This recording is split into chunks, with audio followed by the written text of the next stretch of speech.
హైదరాబాద్ లో చిలుకూరి బాలాజీ టెంపుల్ ప్రధాన అర్చకుడిని 22 దుండగులు అక్కడికి వెళ్ళి మరి కొట్టారట. ఈ మధ్యని ఎంత దారుణం అయిపోయిందంటే చర్చిల్లోకి వెళ్ళి పాస్టర్స్ ని, మసీదుల్లోకి వెళ్ళి మొలానాస్ ని, మళ్ళా రాముడి పేరుతో వెళ్ళి రామరాజ్య సైన్యం అంట రాముడి పేరుతో వెళ్ళి ఒక పూజారిని కొట్టడు. ఎంత దారుణం ఇది!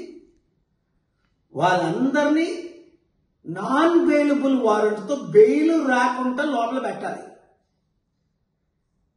సరి అయిన యాక్షన్స్ తీసుకుంటేనే ఇలాంటి అవినీతి అక్రమం దేవుడి పేరుని మందిరాల పేరుని తగ్గుతాయి. లేదంటే ఈ దేశం సర్వనాశనం అయిపోద్ది.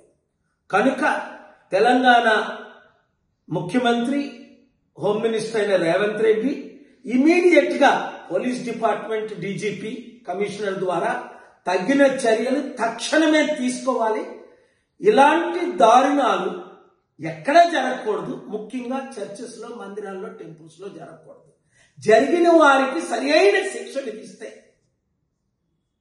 ఇలాంటి అరికడతాం. లేదా ఒకరినొకరు చంపుకు చేస్తారు, ఇంకా శాంతి లేకుండా అయిపోద్ది, నెమ్మది లేకుండా అయిపోద్ది.